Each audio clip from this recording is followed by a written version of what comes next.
মায়ানমারের জান্তা প্রধানের বিরুদ্ধে আইসিসির গ্রেপ্তারি পরোয়ানার আবেদনকে স্বাগত জানিয়েছে বাংলাদেশের অন্তর্বর্তীকালীন সরকার। মিয়ানমারের সামরিক প্রধান সিনিয়র জেনারেল মিন অং হুইয়ের বিরুদ্ধে গ্রেপ্তারি পরোয়ানা জারির আবেদন জানিয়েছে আন্তর্জাতিক অপরাধ আদালত আইসিসি।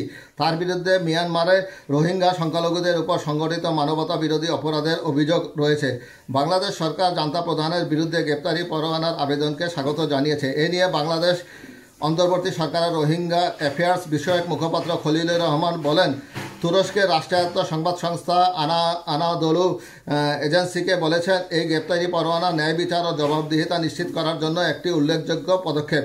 প্রতিবেদনে বলা হয়েছে, গত বুধবার মিন অং হাইং বিরুদ্ধে গ্রেপ্তারি পরোয়ানা জারির আবেদন জানান আইসিসির প্রধান প্রসিকিউটর করিম খান। তিনি অভিযোগ করেন, হাইং 2017 সালের 25 আগস্ট থেকে 31 ডিসেম্বরের মধ্যে মিয়ানমার ও বাংলাদেশের কিছু অঞ্চলে রোহিঙ্গাদের উপর নির্যাতন নিপীড়নের মতো মানবতা বিরোধী অপরাধ সংগঠনের জন্য দায়ী।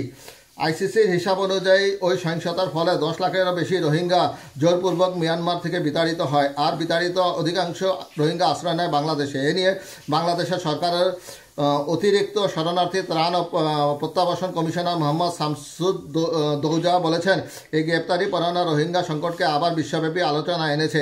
এছাড়া এক বিবৃতিতে করিম খান জানান, মিয়ানমারের সহিংসতায় 2019 সাল থেকে চলমান তদন্তে দেশটির সশস্ত্র বাহিনী, মদতদাতাও, পুলিশ, সীমান্তরক্ষী বাহিনী এবং কিছু বেসামরিক নাগরিকদের সংশ্লিষ্টতার প্রমাণ পাওয়া গেছে। তবে বরাবরই গণহত্যার অভিযোগ অস্বীকার করে আসছে মিয়ানমারের জান্তা প্রধান।